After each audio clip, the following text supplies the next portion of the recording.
expense. Yeah. I mean, I'm gonna here's my say this. thing. Wait. Let me say this. Let me say Damn, this. I didn't get to say it. All right. But let me say this. My problem with Spence, I would pick Spence if not for him saying this might be the last time you see me. Hey, are you about to Jules, retire, damn it. bro? Jules, what the fuck? That was gonna be my Hey, talking point, bro. Hey, Like, Rigo got bro. the hot takes. I'm just saying when you ever seen a guy, how I'm supposed to trust you when you telling me, yo, I got 1 foot halfway out I the didn't even have door. to say nothing, bro. Jules, remember I said I was going Errol Spence when it first was announced? Yeah. I'm on the fucking fence.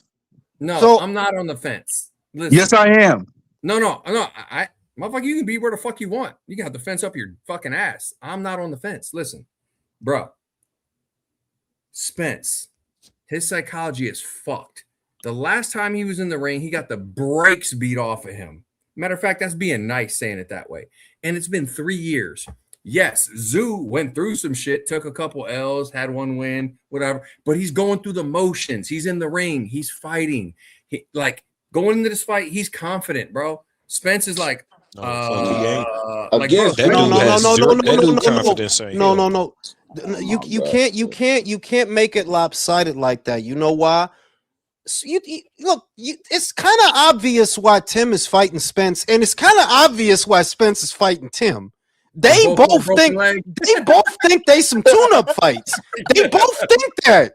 So yeah, but they do like they look at each other like you a fucking tune-up. Yes, hey, they both see a wounded duck. They both see Tim, you've been getting fucked up for 3 years of you getting fucked up, bro. The whole time I was in Japan playing with different kinds of Nintendos, you was getting fucked up. Rain, his last fight, he became a boxer. Hold up. Zoo became a boxer. Zoo got one win in 3 years. No. Currently, Tim is coming off of 2 consecutive wins. So he is coming off of 2 wins, but that's just saying that's just saying that you can't paint a picture, and that's why it's hard for me to pick. You can't paint a picture where the shit is like it's not Tim. You've been fighting, but you literally have more losses than Errol. You literally do. Is Earl Spence going to turn the Bud Crawford fight thinking he was going to win that fight? I highly fucking doubt it. I don't care what he say on interviews. Listen. The other thing, forget about Bakram knocking him out. What was it? 4 rounds, Brim? Was it 3 or 4 rounds? 3 rounds, right? That's not. Listen, that's not what fucked him up. It's them Fundora fights that fucked him up. No, it's the elbow, bro. It's the blood. It was the blood. It started from there. I'm not talking about what's on paper, Brim. I'm saying you spent 36 minutes. You spent 36 minutes getting fucked up. That's an episode of Full House. Yo. Of getting fucked up. I'm telling you, Spence gonna do what he want. He gonna box. Oh my god! Now when I think about the fight, this is where it's difficult. I like Errol's pedigree and punches more than Zoo's, but I think Zoo hits harder than Errol. I do. Yeah, but how much? What does that mean? It ain't what you think. I actually don't think that's a fact. That's an objective fact. I think Zoo cracks. Listen, Zoo been at 154. He ain't been at 147. He been at 154, and he has 154 power. He does. That dude hit hard. Don't let him hit you clean. So, Errol, you ain't been hitting 3 years, bro. Yeah. And Fig, before you talk shit, when the fuck have you ever seen a guy go to Ronnie Shields and get better? When? When is that? I'm tired of your nihilistic ass. You just don't believe in anything. That hurts my soul when you say that, because I believe that. I never seen a guy go to Ronnie and he got better. I never seen that. Name a fighter. Don't worry, I'll wait. See, you know when I see guys go to Ronnie when they can't get better. That's when they go to Ronnie. Yo, grab me. So I'm gonna get this coffee, Brim. I don't know, Brim. I don't know. I don't know either, bro. Because that's a sad part, bro. Because I've never been a fan of Ronnie Shields, bro. The only thing I think about Ronnie Shields is he was the trash ass trainer for Tyson. That's all I remember from Ronnie Shields, bro. Pernell for a second, didn't he? Yeah, Pernell. Yeah. I mean, I'll tell you like this. Y'all know at this hour, look at the time. East Coast time. If Jules is grabbing a coffee right now, You already know he's on one, bro. You already know he's on one. Bro, 2 for 5, big fish, bro. Yeah, you know what I mean? Like, I don't know, man. I got Spence. I got All Spence right, doing y'all, whatever I'm he old. wants I gotta to go to sleep. This motherfucker grabbing Double a coffee fillet, right double now, bro. fillet. Double fillet. We back. You know what I'm talking about? Who's Back like the taking Fig? McRib. Who you got? Oh, Spencer Zoo. But like, man, like, could you imagine if Spence was coming back against a Fundora? Oh my god, bro. It'd be so bad. I think Fundora, man, my hot take, bro. I think that nigga trash, in my opinion. I mean, you can think that, but look at his results, man. It sounds good. Against who? Against what? Man. Against what? Against what peer? You ain't fought no peers. You ain't even want to fight Xander. You gave up the WBO to not fight Xander. You don't, bro. He ain't duck Xander. Trust me, that boy ain't duck Xander. Man, how y'all feeling about Boots and Fedor? A fight is never gonna happen. Boots, stop it. A fight is never gonna happen. No, his little sister. Boots ain't gonna fight him, and he ain't gonna fight Boots. It's both. I think it's too high risk for both of them. In their minds, they see it that way. No, Boots won't that fight. Who said that? For the money, I think they put. I do it for the money. The money get big enough. I think. But at the end of the day, Boots gonna let his managers take control. Yeah, but I think his managers will let him have that fight. I think Eddie will let him have that fight because that means undisputed legacy. I think Fedor, if the money got big enough, at this point, anybody at 154, Eddie Hearn will green light Boots to fight, especially if they're a champion. Yes, I'm gonna tell you right now. I had questions about Boots' chin. Not anymore. I like what I saw. I'm like, bro. After seeing that Xander fight, I'm liking Fedora's chances more in that matchup. Like, no bullshit, bro. Something I can't argue with. Bro, it don't take a lot for Fedor to change you, bro. Bro, that take a lot. Listen, here's what I'm trying. As somebody who fought, listen, I was an actual fighter, fought in the ring with people, wrestling, fucking judo, Muay Thai, jiu-jitsu, boxing. Like, leverage is fucking dangerous, y'all. It's the dude don't have to look built. Like, look at his skinny ass, bro. Leverage is real, bro. Like, man. Okay, so I was thinking while I was getting the coffee. I don't know. I was thinking. Wait. I was thinking while I was getting the coffee. What really separates Tim Tszyu from Errol Spence? Because obviously they have a lot in common, and the only thing I could think of that matters, that is a definitive factor, is Errol Spence is a more experienced fighter than Tim, who has it's not even close. Who has competed?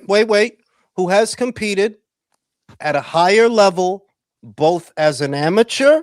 Because remember, Errol was on Team USA. Yeah.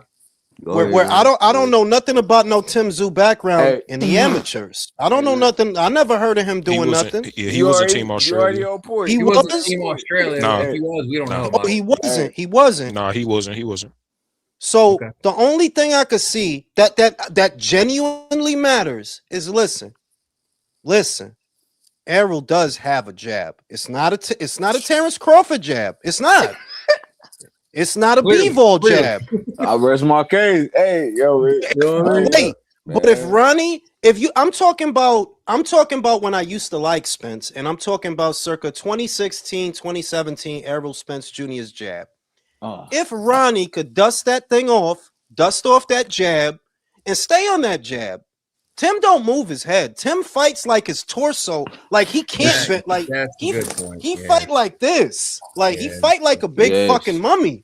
Yes. So if you could get the jab going, and I think I don't have a high opinion of Ronnie Shields. I need to say that. I don't. I don't either, man. No shade on a high caliber level. Brim. All Errol needs to win this fight is that jab. That's it. Yeah. I'm telling you, yo, that's what I'm. That's real. That's real talk, though. If his jab is efficient, he wins the fight. Man, you're right. Spence's road to victory is way easier than Tszyu's. I'm sorry. It is. It's not even. It's not. When I think about how they punch, right? And you could go watch Errol's combinations. One, I don't really like them because that's how I knew Crawford was going to beat you. But Tim ain't Crawford. See, Tim ain't Crawford. But here's the thing, though. What are you about to do? This assessment, hold on. In this assessment, Jules, we're assuming we're going to get the same Errol that he was 3.5 years ago. I know that's the problem. That's the problem. Yeah, but what we got a slower but stronger Errol Spence though, because you got to think about it. He might be slower, but he might be stronger too. Now here's the thing. I'm gonna ask you, Alex. When's the last time you rode a bike? Fuck. 2 years ago. Okay, if I gave you a bike right now, could you ride the shit? Yeah, I'll do a wheelie. Matter of fact, I'll ride on the back wheel with the pegs. I kind of, when I was getting a coffee, that's what I was thinking. That look, we not getting the best Arrow. That's fucking obvious. We ain't getting 2017 Arrow. Nah. And you know, when I get on that need, bike, wait. Hold You got to chill out. You got to chill out. Do we need 2017 Arrow to beat this Tim Zoo? No. See, Ring. That's you. What you saying is, I mean, you taking spins, Ring. I hear that, but at the same Now, here's another thing. Now wait. Here's spins. another thing. Alex, here's another thing. Mm-hmm. While I don't have a high opinion of Ronnie Shields, and everybody knows, like I get worried when I see Ronnie Shields. But here's the thing: as much as I don't like Ronnie Shields, Ronnie has worked with more high-level fighters than Jeff Fennick.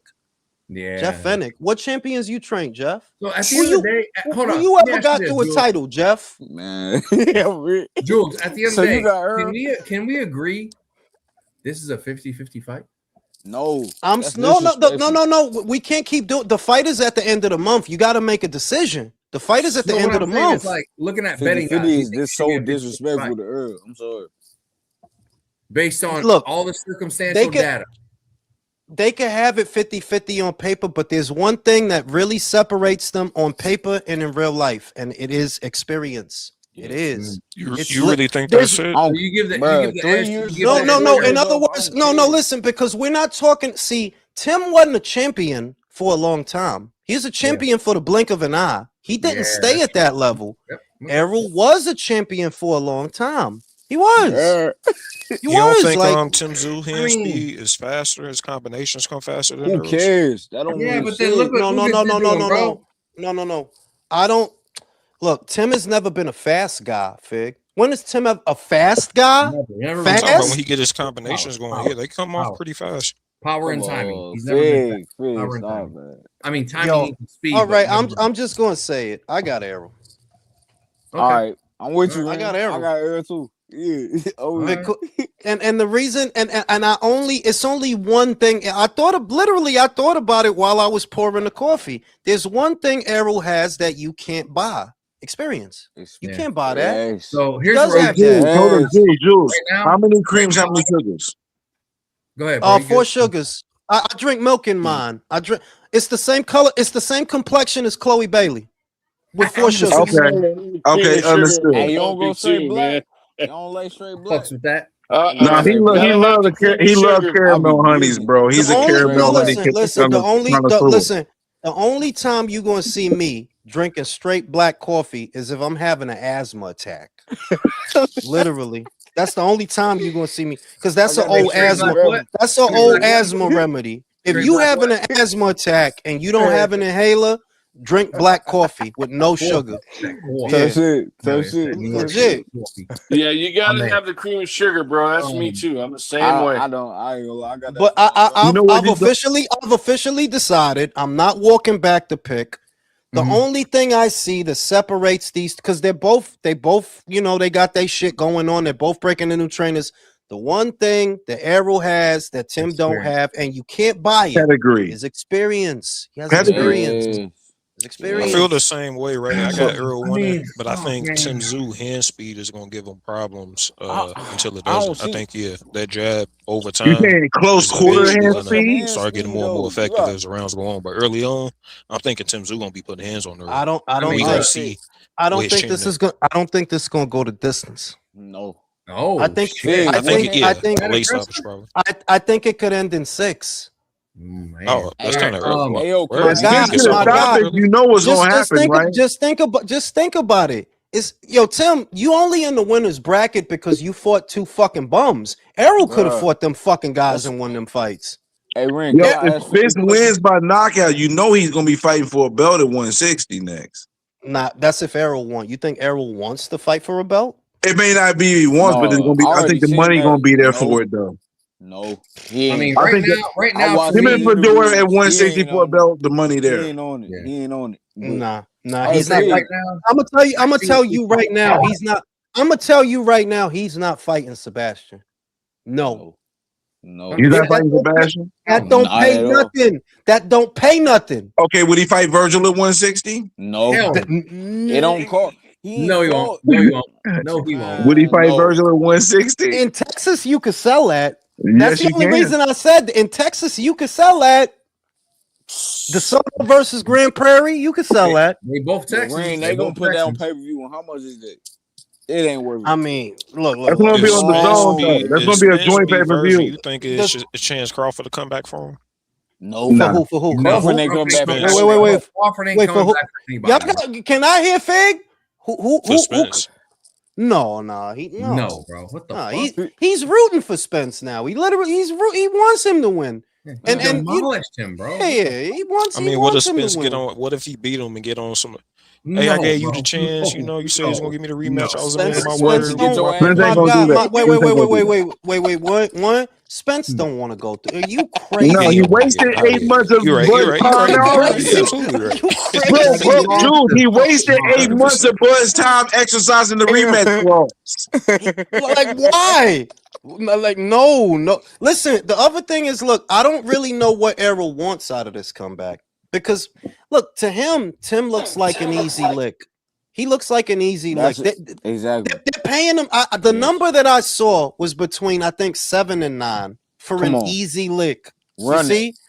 So, do you come back to America, Fig, and they give you 7 and 9 for Fedora? No. You're not. Who's gonna give you that for these guys? But he'll take 12 for Virgil, though. Yeah. 12 is solid though. But that's is they really gonna do it though? It sounds good. They gonna do it for real. That's Virgil's dream fight. He'll push for it. And the other thing is, if you give Errol, if the number's accurate, I saw it maybe 2 months ago, a month and a half or 2 months ago. If that number's accurate, Errol could take that 9 and fuck off for another 3 years. Like he's not back to fight for people's belts. Like he don't give a fuck about no belts no more. You like, said it before. He just getting a little extra nest egg money. He ain't broke. He just want to add a little bit more to it. Yeah. Hey, Ray, you watch that Andre interview? The one he did with Andre Ward? Yeah, he ain't coming back. He ain't coming back. I don't think he is. I don't see it. Look. If there was, but if he get a stoppage in 6 rounds, though, he might. Wait. See. Like would he fight? Would he? And this is another thing that I know he's not gonna. I know he's not gonna do it. But it would be a fight that you could do that. I would say Thurman, but it's like I already know Errol don't like Thurman. He don't want to give him the satisfaction. If Thurman had a beat Pandora, maybe, but if Thurman got beat on, it's a wrap. Keith Thurman is a cornball, bro. After Tim Zoo, before I pass it to Herb. After Tim Zoo, there ain't no safe fights after Tim Zoo. Like there are none. What you gonna do? You can't go fight Boots. You can't fight Boots. You're gonna get fucking killed, bro. He can fight Laura. I don't think Earl beats it. Laura's not safe, bro. Yes, Jules. That's what I'm about to say. I'm like, after the fucking Zoo fight, bro, you're in the hot water. That's what it. You gonna do? He can just fight Charlo though. Charlo, what, bro? Yo, look. You could say motherfuckers could say Charlo all day, but that's not a safe fight, Brim. It might be safe if it's gonna be 4 years since he last fought. But it's not enough bread though.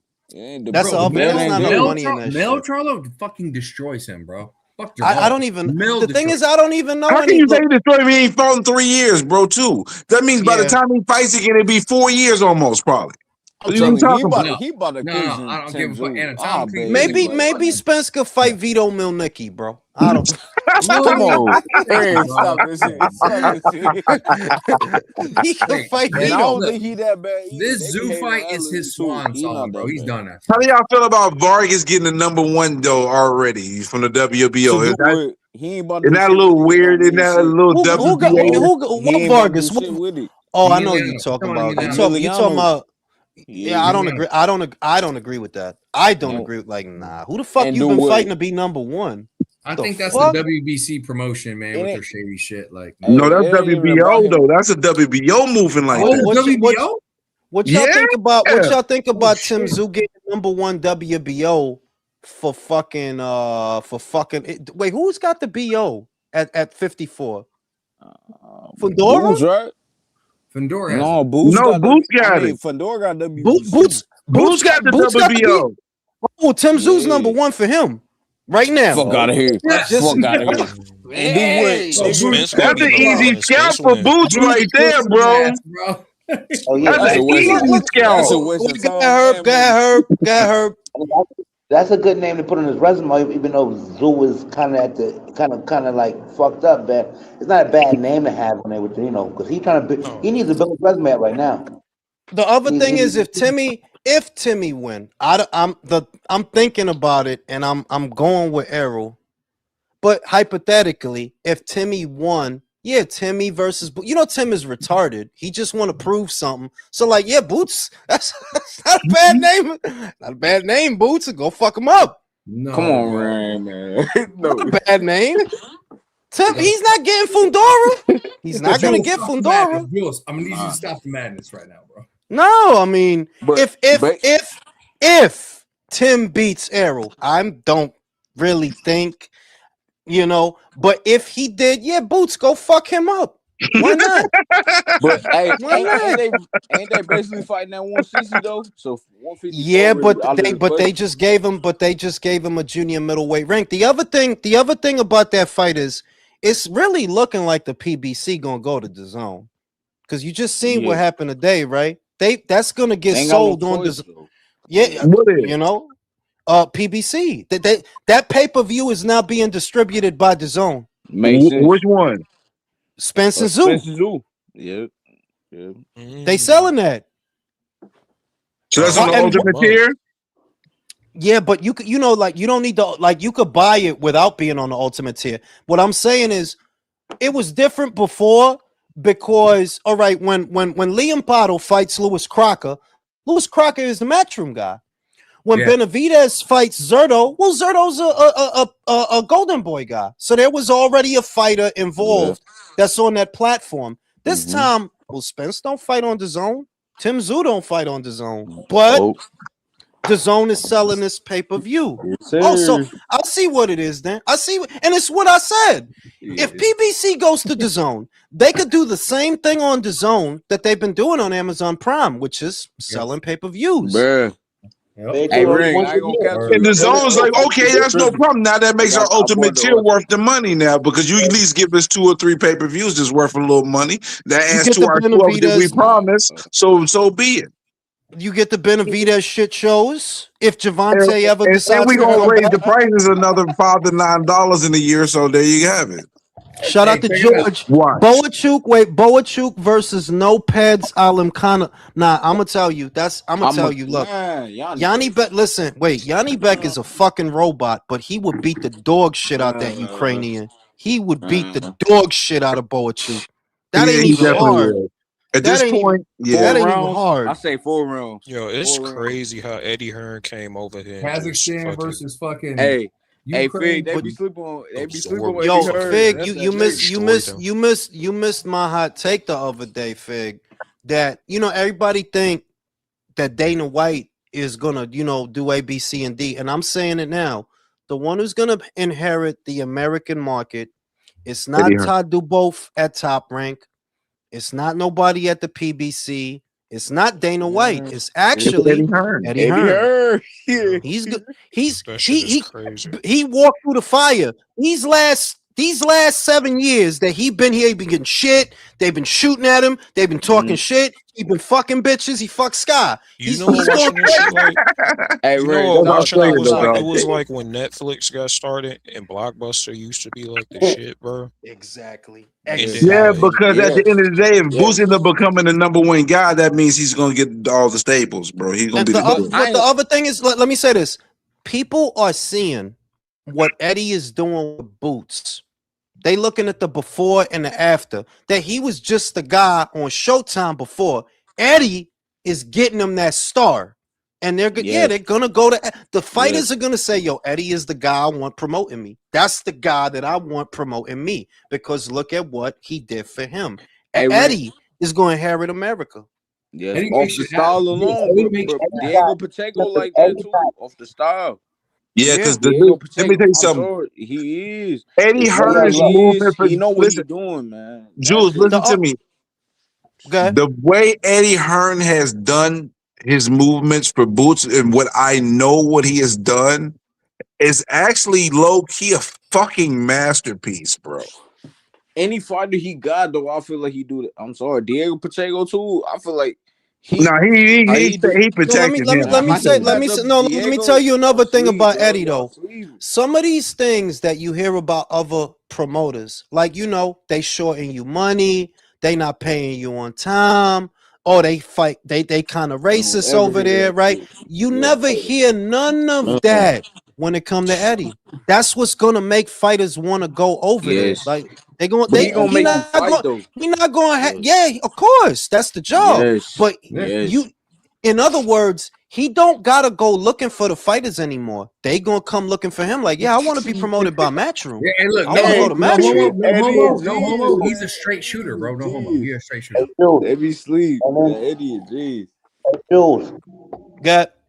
Hey, yo, listen now. Eddie got Belinga the Canelo fight. He got Richardson to a title. He got Pablo to it. He got a lot of American fighters established. He got them, where they should be at. And people can't just look at people don't even look at that kind of shit, man. He is looking at the fighters. The thing is word of mouth travels. Word of mouth travels. These fighters talk to each other, not just what we see on Twitter. Day to day, they talk to each other. All these guys that pass through Matchroom, they're gonna say the same thing. Yeah, he'll pay you. He will pay you. They're not going to say that he tried to steal money from me like Oscar, that he shorted. No, you're not going to hear none of that about Matchroom. You just got to fight.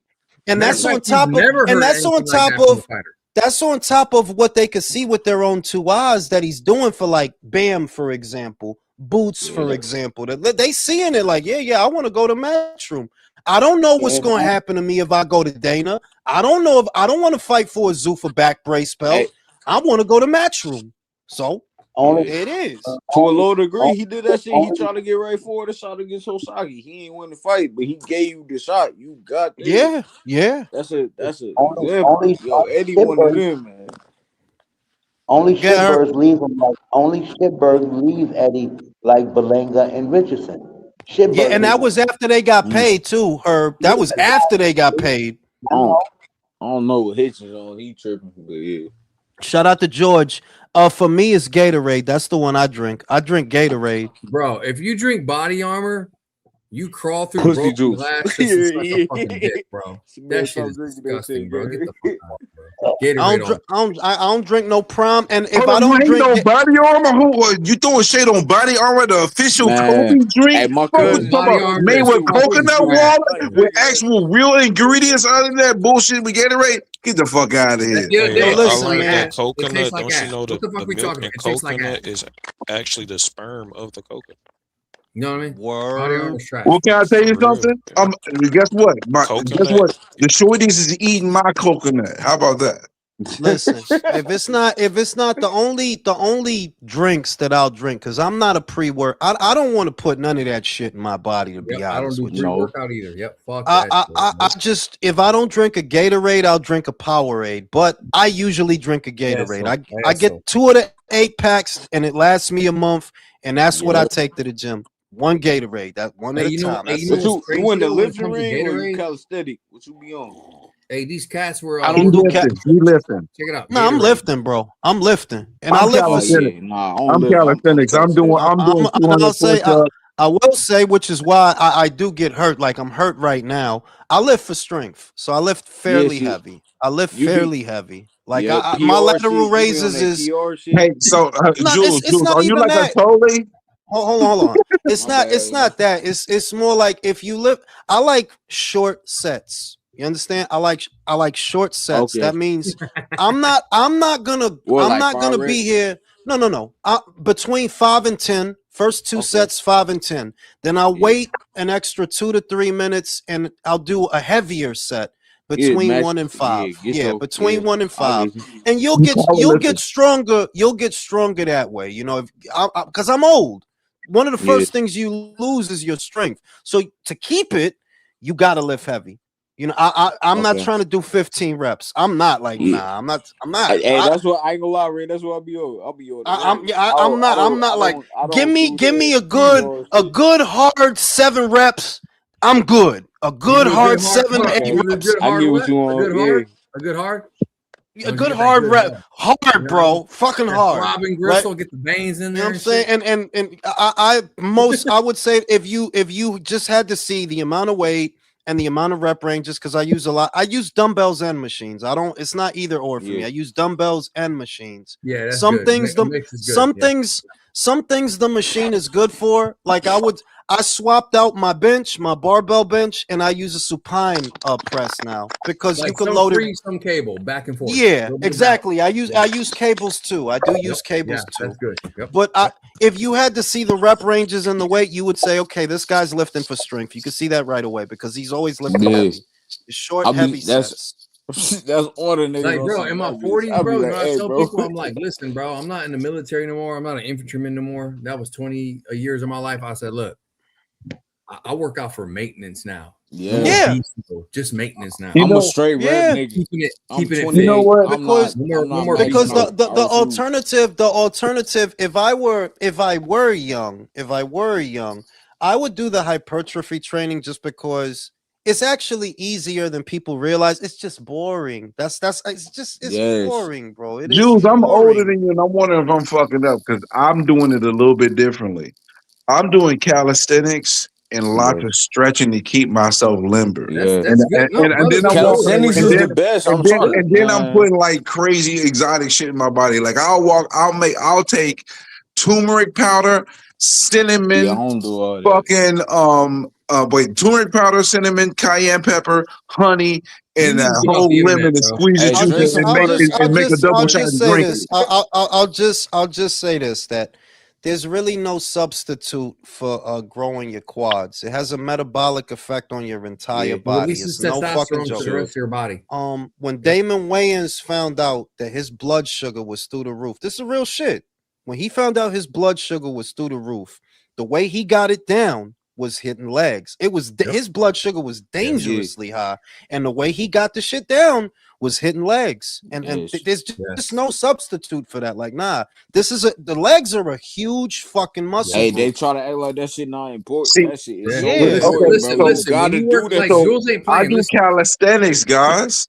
So I might do 1,000 calves. I might do 1,000 calf raises. Brim, you're saying calisthenics, my brother. But what exercises are you actually doing? What are you doing? Okay, so I'll tell you what I'll do when I do exercise. I'll end up doing 200 push-ups. I'll run in place for 20 minutes. I'll stretch my body like every facet possible. I'll do probably about 50 to 100 setups. Okay, let me help you out. Because I like running in place. I like that. But I'm not. I could do 100 straight push-ups. I could do 100 straight, and I haven't done them in years. But I know I can get down right now and do about 100 of them. Here's the thing: I don't want to do 100. So my advice to you, just get a bench, and you don't have to lift heavy, Brim. Just good stretch, good flex. Good stretch, good flex. Just focus on form. Well, I don't even need to get a bench. I'll just take my ass to the gym when I get off the work. That's what I mean. No, that's what I mean. That's what I mean. That what you're talking about is preference. I've never been a guy that likes to do a lot of reps. I don't like doing. I'm not trying to do 15, 20 reps. I'd rather do just somewhere in between 5 and 10 good hard ones that they hurt. Fucking hurts, and it's hard to get the fucking shit up. All right, 5 to 10. I prefer that. I don't want to do 200 fucking push-ups, bro. Like, I don't want to do that. Jules, can I tell you something though? While you're doing that though, you are going to shock your body every once in a while though, so your body won't get too adjusted to it because you'll stop growing. So you might want to adjust it. All right, I'll tell you what else. So I'll say this happens in 2 to 3 month intervals because I do progressive overload. I'm not I keep going up in weight, and the strength tends to come in, the strength to move on, it tends to come in 2 to 3 month intervals. So, I started on the press 2 plates, then 3 plates. Now it's 4 plates, right? And I'll keep going like that. 2 to 3 month intervals, right? You have to get stronger. You can't just sit there. Otherwise, you're going to develop wear and tear from just doing the same shit over and over again. That's why you got to get stronger. Like it's simple. Like you have to get stronger. If you're not getting stronger, you're getting weaker. Hold on, can I tell you something? Right now, the best workout I'm gonna tell you right now. If you did this for 6 months, I think you would be stronger than any person probably on the planet. If you did a whole bunch of to tell me what you want that dance, if you just did a whole bunch of those for 6 months. What does that mean, bro? You did the Drew Hills. If you do the Drew Hills for 6 months. No, I'm good though.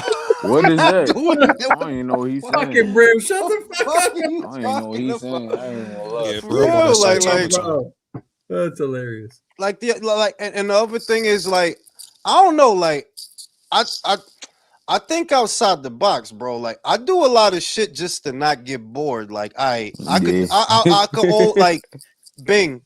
I'm doing pull-ups. I started doing pull-ups because I noticed nobody else in the gym was doing them, and I knew I could do them. So I started doing them, right? And then I got bored. And I'm like, all right, let's make this hard. And I'll start putting plates on. All right, now I'm doing it with the 45. I'm ready to move on. But I want to do them good, so I also get on the lat pull down. Like, in other words, most people will tell you shouldn't do a pull-up and a lat pull down because it's basically the same exercise. But that's bullshit. That's bullshit. That's bullshit. You can train the pull-up with the lat pull down. You can train one with the other. I was telling my wife, if you can't execute a one pull-up, the way you would train yourself to do it is go on the lat pull down, get the narrow grip, load it up heavy. You're not trying to develop your lats on it. You're trying to develop your strength. You need arm strength to do pull-ups. And just load it as heavy as you can and just take it from there because you can train one with the other. And I do all of this just because I'm bored. Like, I'm bored. And you know what else helps, Jules? Bar hang. Just grip the bar and just hang. Oh yeah, I do that too. I do dead hangs. And see how many minutes you can hang in there. What's this shit called? Dead hangs. I do those. I finish with those. The scapular or whatever. Oh, the scapular with ones the where you like shoulders, that. Yeah. Hanging on that bitch. Because look, the shit is there's like, and it's not everybody trains differently, and that's okay. Everybody's training for different things. But at this age, you need strength more than you need to load up on calories and where you need strength. If I were younger, then I would. If I were younger, well, then I would do the hypertrophy thing because growing the muscles is not. It's actually easier than people think. They try to make it seem hard so they could sell you a bunch of crap. But Jules, hold up, easier Jules. than people think. But Jules, you've been working out, going to the gym, doing that. But I've been doing a whole lot of like cock raises. I've been like working out with bitches. You can't leave out. I've been working out with bitches. I've been working out with bitches. Now. I've been working out with bitches. You know what I mean? I'll say this for the younger people. I'll say because I'm telling you that the fitness industry is literally based on lies and peptides. It is. They're all lying to you. If you want to grow, for example, a lot of the jail guys do these. Fitness people will tell you that half reps is bad. No, they're not. If you sat there doing half reps on your chin ups, your arms are gonna blow up. They're gonna they're gonna get fucking huge. Them little quick push-ups. That shit. In other words, okay, learn this.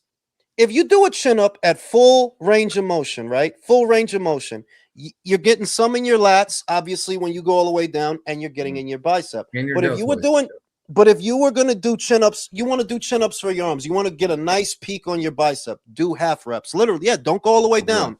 Do the half reps. You'll fit, like, you're going to get a sick fucking pump off of that. But if you listen to the fitness industry, which I never have, I'm a trial and error guy. I tried that shit. Right. I'm a trial and I need to see for myself. And if you listen to the fitness industry, they make the shit sound super duper complicated when it's not, bro. Simple advice. If all you want to do is fill out a shirt and all you want to do is just get a little bit bigger, don't focus on the number. Focus on the stretch and the flex. That's what you focus on. Literally, that's it. That's it. What they'll try to promote is this is right, this is wrong. But at the end of the fucking day, y'all, doing anything is good for you. I don't care what you're doing. It's doing it's anything more along, is going to hold on. The point that I'm making is it's not about what you're doing. They all, I said this, they all work. Every variation of a curl works. Every variation of a press to some extent, works. They all work. The thing is, where people get lost is I think a lot of people go and you don't know what you want. You want muscles, but you're training like a power lifter. And if you want muscles, you don't need to. Honestly, there's people that they would get mad if they heard it, but it's the truth. If what you want is muscle, you don't need to be deadlifting. Well, yeah, you don't. If what you want are bigger quads, you don't need to squat. You could get bigger quads off a leg press. You're training like a power lifter. Yes. The only thing you need to grow muscle is simple. Just remember this: the stretch and the flex. That's it. The rest is you eating. That's why I don't want to do it. Because the main thing to grow muscle, it's not the gym shit. It's the food. You gotta eat. What you doing outside this gym? You gotta eat. That's why I don't like the amount of eating I had to do when I was young to put on the weight. It's like, I'm not doing that. That wouldn't be healthy for me at this age anyway. To be doing that shit right now. I'm trying to cut back the bread, but I feel like yeah. Like, whereas little shit like that. Yeah, exactly. Like if you're okay, you want to grow muscle. Okay, you got to cut out the carbs, but keep the protein. And you have to be careful how many carbs you cut out, because the other thing about cutting out carbs, once you cut them out, you get weaker. Yeah, that's the trade-off. That shit. Niggas don't be there's so much to it, bro. Carbs make you stronger. They fuel your workouts. But if you want to get leaner and muscular, you got to cut them out. So you're the one who has to find that happy medium, keeping enough carbs to get strong. But you know, like it's that's why I don't like hypertrophy training. I'm not trying to do 20 fucking reps. No, hell no. Fuck, I just want to be strong. I just want to be strong as shit. That's it. How much do you? How tall are you, and how much do you weigh, Jules? What? I'm not giving you my measurements, bro. That's too much information. On, bro. Why would you need to know that? This is what you need to know about me. I could bench press 225. I could do about 10 pull-ups with a 45-pound plate on my back, and I could lateral raise about 40 pounds for 7 times. That's what you need to know about me. Oh, and I can hack squat. I use about 14 plates on a leg press, 2 on a hack squat. I'm pretty fucking strong. That's what you need to know about me. And I'm 43. That's what you need to know about me. Other than that, I'm not giving you my fucking measurements. What the fuck? Calm down. Holy fucking shit. My bad. Too much information for the internet, bro. My bad, CIA bro. OGs be on point. They be I see that. I can still bench too, but that's what as far as I go. And I'm 47. So damn. I think that most people go to the gym, and I learned this because of a friend of mine that he had got locked up for like he got locked up when he was 19. He didn't get out till he was in his 20s, and when he got out, he was big as shit. And I asked him, "Yo, how the fuck y'all don't got protein powder in there?" Right? He's like, "No, we don't got fucking protein." I'm like, "How the fuck you got so big?" Then go, "You got to make it work, bro." And what he told me that stayed with me was, most people that start lifting, they don't know what they want. They train like power lifters, but what they want is muscle. Those are two different things. You train for them in different ways. If what you want is power, short, heavy sets. Simple. Short, heavy sets. If what you want is muscle, you got to focus a little more. I don't want to do 15. I don't want to do that many reps, bro. So, Jules, do you follow Anatoly? Do you follow Anatoly? Yeah, I follow. He's a power lifter. Yeah, I follow Anatoly. Yeah, you know he about to short. Yeah, I enjoy it. And you see a strong motherfucker. You see a strong little motherfucker. Don't get me wrong. Like he's a strong little motherfucker, but that's because he's a power lifter. You see a lot of guys in the gym. You chasing numbers. Like honest to God, look, I love bench. Like that. I love bench. I have a bench. I love flat bench. But realistically, you don't actually need that to grow your pecs. I'm telling you, it's the truth. It's the truth. You don't need to be benching 3, 4, like you literally not to grow your chest. If you want to get strong, go ahead, because that's what you're doing if you're doing flat bench. Like there's way better ways to grow your chest. And the other thing is, whether you like it or not, flat bench is one of them exercises you're gonna get injured. It's just a matter of time. Yeah, you're gonna get injured. It's just a matter of time. I'm not into the weights. Yeah, I'm telling you, barbell squat is the same way. Deadlift is that's why I stay away from them. I'm old now. I don't recover as quickly as I used to. So I know if I deadlift, bro, I'm gonna get a herniated disc. I know I am. Bro, I'm saying you're paying for that with your back for like you like, bro, if you deadlifting, like, dog, if you're deadlifting consistently, and I'm a very consistent motherfucker. If you deadlifting consistently, yes, you are absolutely gonna get injured. It's gonna happen. It's just a matter of time. Jules, I can't even deadlift anymore. No, I can't. I would never. Dude, I can deadlift 135 for 15 reps, and my I God, wake up the next morning, I'm ego, 2 weeks, bro. My ego wants me to, Alex. My ego, like I know, man. I'll go in this motherfucker. I'm going. I know, but I'm like, nah. I don't need it. Deadlifting is a powerlifting exercise. It is. It's for power lifters. I can't. My injuries, everything. I can't do it no more. Nope. I feel like all that shit is bench. Don't get me wrong. Press. I can do it, but I'll pay for it for weeks. Yeah, it's the same. Like I swapped out I swapped out my flat bench. It's not part of my program no more. Yeah. I got up to 2 and change and then started going to the gym. Yeah. And I had found this machine where you can load it up heavy, but you don't need a spotter, which is perfect. Yeah. Like you don't need a spotter. You can keep going, but you don't need a spotter. And there's no bar that goes across your chest. It's 2 handles. So there's no chance of you ever getting pinned under the bar. Right? Because the problem I was having with this, the problem I was having with my bench over there was I knew I was ready to progress, but it's not safe. Who the fuck you gonna get get this by yourself? Who the fuck gonna get this butt off of me?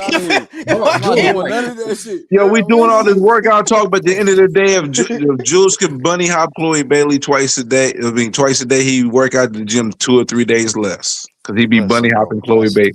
That's that, but I think that applies to all of us. Be like that sometimes. I think that applies to all of us. Hey, I just seen some shit. Whatever new show or movie she in, Chloe Bailey, one of them. I seen her getting fucked in her new movie, and she's getting fucked. What's the name of that movie? He said, "I do the same. I do the same. I do the same." Bro, get ahead with y'all, bro. Matter of fact, I'll be there ahead of y'all waiting. But I just think that's the main thing that a lot of young guys need to, because you can't. I'm telling you, because I see this stuff on Instagram. And it's like, I could tell that, they really be trying to confuse people with this shit. They're like, dog, every variation of a curl works, whether it's a preacher curl, an incline curl, a cable curl. Beneficial at the end of the day. They all work. You just got to pick. The trick is, and this is the part that people really don't like, we're not all built different. Some people swear by skull crushers. I can't do them. My tendons can't take them, so I don't do them. I do tricep pull downs instead. With the cable, those work for me. But other guys, they swear by skull crushers. That works for them. They're not wrong. You gotta let me finish, bro. They're not wrong, and I'm not wrong. The thing that people get lazy about is, dog, you gotta get in there and figure out which is the right ones for you, because the one you could do, that's the one that's gonna work. Yeah. As long as you can stay with it, that's the one that's gonna work for you. It's not only what's right for you; it's what's your goal. What are you trying to accomplish? What do you want? Like, what are you trying to? You know what I mean? Okay, listen. I'm gonna tell you what I'm trying to accomplish. My goal is to be a bunny hop, a 200-pound, really thick chick that look off the chain.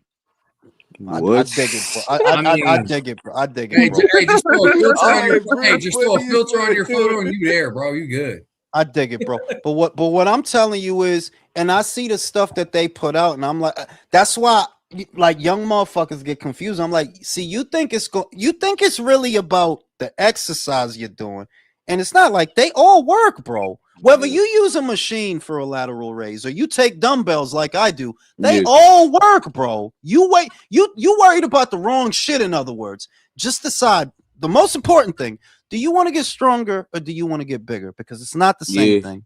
That's the main thing. That's what I'm saying. Man, bro.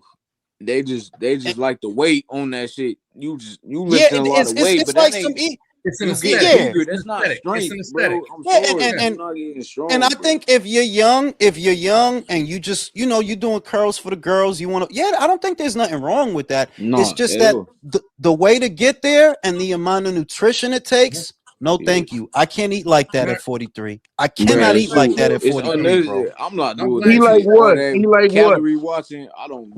I'll tell you what, Brim. When I was young and I did this shit, I was eating 5 meals a day, bro. That's 400 a meal. The thumbnail for a meal is anywhere in the neighborhood of 380 to 400 calories. I was eating 5 meals a day. I couldn't eat like that now if I wanted to, bro. Like, nah. Yeah, but see, I never understood that. I mean, like, again, everybody, some people's bodies respond differently, but like for me, it was more about being able to eat more often, but not bigger portions. Like if I had 2 pieces of chicken and then 3 hours later I had a sliced apple, right? Or then 2 hours later than that I had grilled chicken salad or something, and then after that. So here's the thing. Hey, yo, Jules, real quick, I'm listening to y'all talk about food and shit and how you can't eat while I'm literally right here breaking down my fucking chicken for the week and shit. Oh, shit. Okay. What's that on the plate on the right? That's chicken? That's a whole fucking chicken, bro. Hey, he got that shit from That's fucking HEB, bro. That's rotisserie chickens is the cheat code, bro. That shit is the cheat code from HEB, dog. Hell yeah. Like I'm gonna say what I'm saying is, if you don't eat like that, and look, if you're doing the hypertrophy thing, if you're doing that, or you just want to get bigger, I'm just telling you, if you don't eat that way, the only thing that's going to happen is you're going to feel like shit and you're going to get hurt, because hypertrophy without the nutrition, it doesn't work. It simply doesn't work. See, the way I'm working out now, I didn't have to change anything about how I eat. I eat whatever the fuck I want. But if you're working out to get bigger, specifically that's why you'll bigger, never fit into an extra large, baby. and that's why you'll never lift heavier than I can. Alex, and I'm fuck older you. That's than not you. the goal. I'm older than you. That's not the goal, you old bastard. I'm older than you, and I can outlift you, bro. And I'm older than you. I'm still bigger Now than listen, you, little boy. listen. Fuck you, bro. But the point is, you got to understand that if you're not taking all that nutrition in, the only thing that's gonna happen is you're gonna get hurt. That's the only thing that's gonna all that going to you may as well not go if you're not eating right. You may as well not go. You have to eat, otherwise it won't work. Listen, Jules has a good point. Listen, y'all, 80% of your success comes from your kitchen. Look, man, literally. I was in the military for 20 years, in the infantry for 20 years. Warrior athletes, bro. This is what we did. I would be standing next to a dude who was ripped and fucking jacked, weighs 215 pounds. Standing next to another guy to my right who weighs 215 pounds, and he's skinny and you can't see any muscle. These motherfuckers are doing the same push-ups on the exam. They're running the same speed, same distance, same times. They're lifting the same weight, and these motherfuckers just crush everything they do. And you got this dude looking ripped and jacked, and you got this dude looking fucking skinny and no muscle.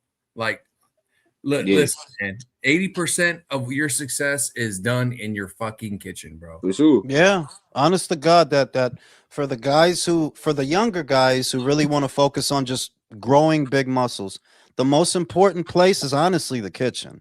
Hey, listen, on that note, I'm about to eat some jalapeno ranch chips. That's legit. That jalapeno ranch chips, though, for real, bro. That's legit. That's one of the things that are not.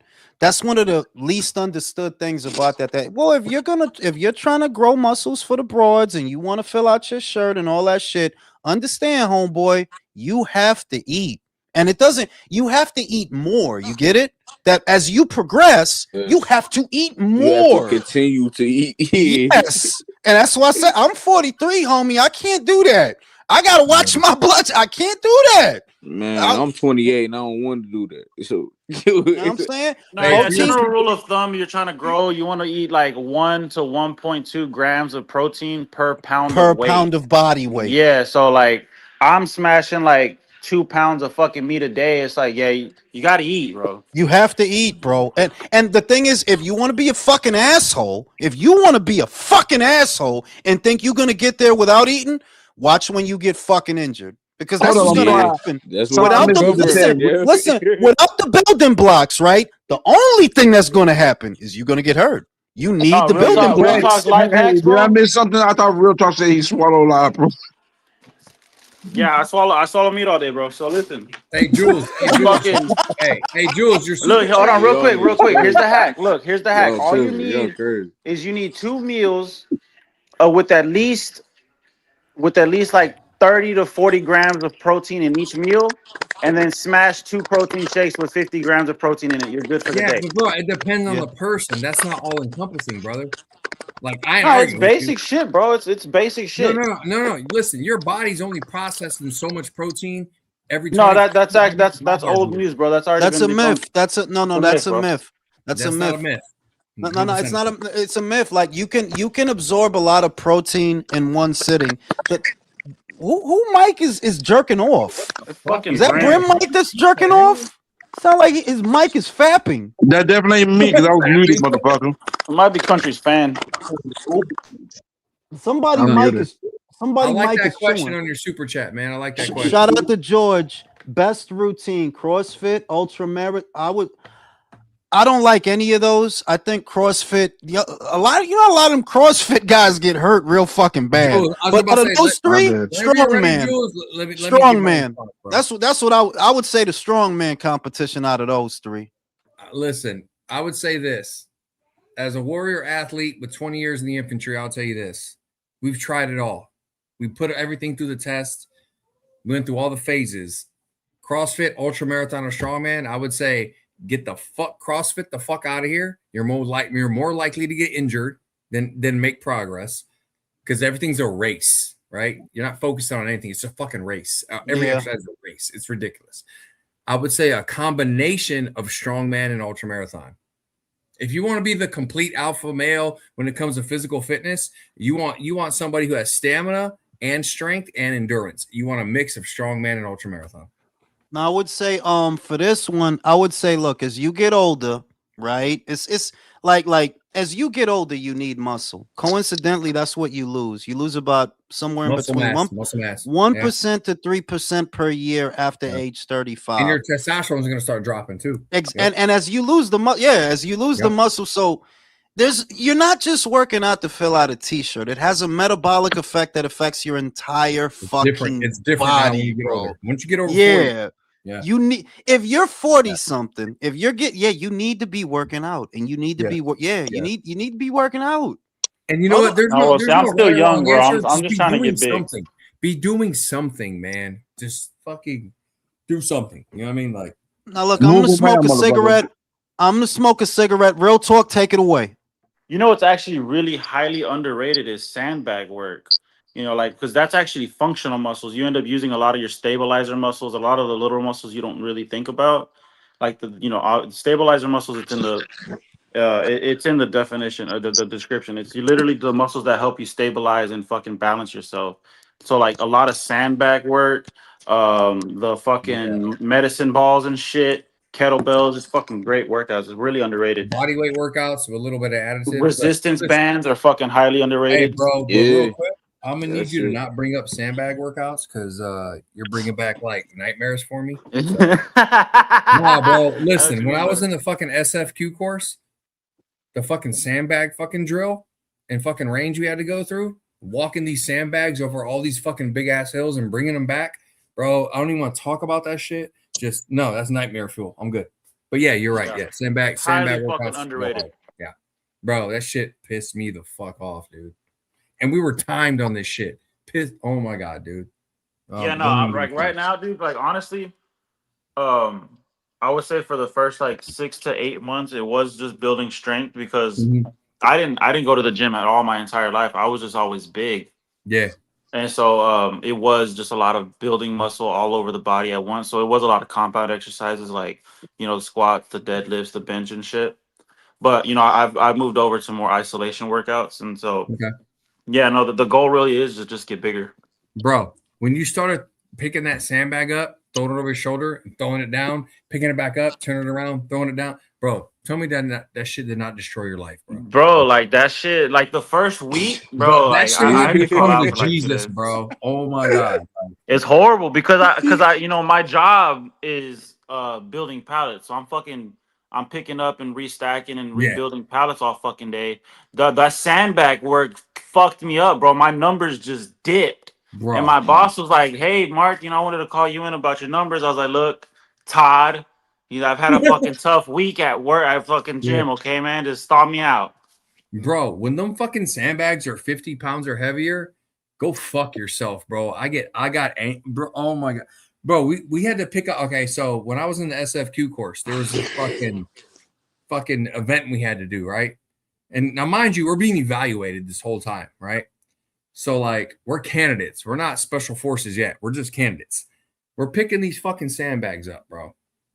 You're throwing it on your shoulder. This motherfucker's 50 to 60 pounds easily. And it's like, oh, cool. Start walking it that way for 300 meters. Oh, and by the way, in those 300 meters, there's 2 big ass fucking hills you got to go up and down and bring it back. Fucking and then brutal. by the way, that's not enough. You're on the clock and your teammates need to pick up this fucking slack if you leave any, and then you got to relieve that. So we're sitting here going back and forth, picking up these fucking bro, the pile of sandbags you have when you start, it's endless. You're looking at this shit like, what the fuck? Yeah, like where the fuck do they get all these damn sandbags? Dude, it's like a mind fuck, bro. You're sitting here, it's like, bro, like literally out of every event we did through selection, like that was the fucking, like literally, I hated that more than anything, bro. Sandbags can go fuck themselves. They can kiss my ass. Fuck sandbags. Nah, see, I do the sandbag and medicine workouts because the medicine ball workouts because I want to be able to launch my child like 10 feet in the air and scare the fuck out of everyone. You know what I mean? Yeah, exactly, bro. Like I want to be No, that but that's dad. the real thing, though. And I'm glad you said that because that's a good point, brother. Like we want to be. Let's say we're in our late 30s or early 40s or whatever. But when we're raising our kids and our kids are becoming teenagers, like when my kid's 17, 18, 19, and I'm in my 30s or 40s, I want to be able to fucking throw a ball around my boy. You know what I mean? Yeah, not even that. Like, I still got to wanna be able to physically dominate the fucker too, because you can't. Bro, we don't let kids win, bro. You can't let the power dynamic change. They got to earn everything. Yup, we don't let kids win. But no, seriously, like on some real shit, like we want to be able to fucking be active with our children. You know what I mean? Like if your kid turns 19 or 20 or 21 and you can't kick a ball with them or throw a ball at them or wrestle with them, like what the fuck are you doing with your life? You know what I mean? Nah, hell yeah. I feel like because I'm having my boy in September, so I feel like it's like an optimal time for me because I'm about How to. old are you right now, brother? I'll be 28 in September as well, so it's like optimal time, you know. Yeah, it is. It is. Yes. Congratulations, brother. First and I foremost. appreciate it. I appreciate it. God bless you, brother. That's awesome. Yeah, exactly, bro. Keep yourself in shape because you're 28 now. In 10 years, fuck 10 years. In 18 years, right? You're gonna be in your 40s. Yeah. So when your kid's 18, bro, you can't throw a ball at him or catch one from him. You can't wrestle with him. You can't take him to the gym and work out. Nah, bro, we ain't living like that. Yeah, You know what I mean? That's not living, man. Yeah, hell no. Because that's all. That's like that's the real goals, bro. Like I already got like shirts and shit, like fucking dad's future lifting partner and shit. Like, cause you're coming to the gym with me, little bro. Like, bro, my You oldest. want to be able to tell your son how good you fucked his mom. You know what I mean? Exactly. I'm saying, bro, I dogged your mom out, and that's why, and that's how you got here, man. It was all Christmas. Yeah, and I'm still doing it today. At who 28? Real talk. Oh, baby, same, bro. Yeah, and I'll be 28. I'll be 28 September. That age, bro. Like, bro, my oldest child is 20 years old. That's my son. He's 20. He's gonna be 21 in September. He's 20 fucking years old. Bro, I'm 43. That motherfucker can't see me, bro. Tweaking, Right. bro. Not even, bro. We can wrestle, dogging them. We can box, dogging them. We can throw the football, dogging them. Like whatever it is. Like, matter of fact, unless it comes to working on a car, because he's a fucking genius mechanic. I gotta like he got. Oh, that's fucking clutch. But bro, when it comes to fucking like physical action and reaction and handling business, that mother, I'm 43, he still can't see me. That's where you want to be, brother. You know what I mean? Like, you want to be able to give your kids a good example of like, hey, this is what a fit man, strong man looks like. This is what a healthy man. No, that's the first thing I told. Like, I told myself, I was just like, I owe it to my son to never show him a weak version of myself. So that's why I go so hard in the gym. Absolutely. You know what though? I don't want to be a Debbie Downer for you guys, but I'm just gonna give y'all the real. I mean, if you go make it, you're gonna give us the real. Like, we don't know what's real. No, I'm giving you the real. Y'all speaking real, but I'm just gonna give you the real. All right. My dad was the shit, bro. Uh-huh. Nigga never drank, never smoked. Yeah. Was never really out of shape for the most of the part of his life. Uh-huh. My dad died at 59, bro. Yeah, I'm sorry, brother. No, you know, I mean, I appreciate it, but I'm just saying, listen, you just never know, bro. It's just you just never know that you can live the sloppiest lifestyle and live to 90, and you can be the healthiest person to live right and die at 40. Real quick, round one. Brim. Real quick, round one. Are you drunk right now, motherfucker? You said I need to spot drinking. Come on, bro. I'm drunk. Hey, Brim. I'm not drinking till tomorrow. Hey, Brim. Bro, this is my one drinking in 3 months. You know what I mean? You're adding to the point, bro. You feel me? Like, do you like? No, I said what you said is a testament to what we're saying. You know what I mean? Like, you never know when your time is gonna be, when your card's gonna get pulled. You know what I mean? You never know when your time's coming. Like, so stay healthy. Like, you ain't gotta be perfect. I ain't gonna lie.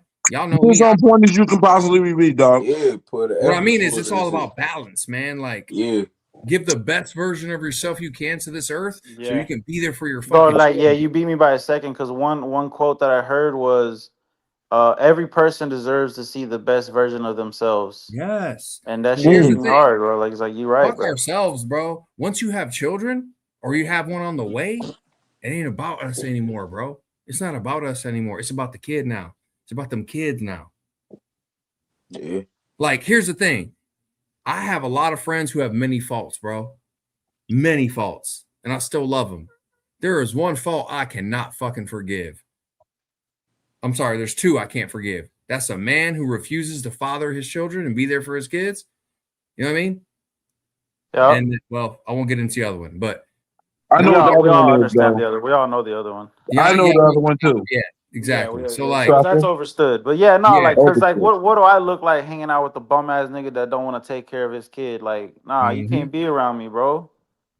Bro, like I said, I can forgive a lot of shit, bro. But if you a dude who call yourself a grown ass man and you ain't there for your fucking kids, like, I got nothing for you, dog. I got nothing for you.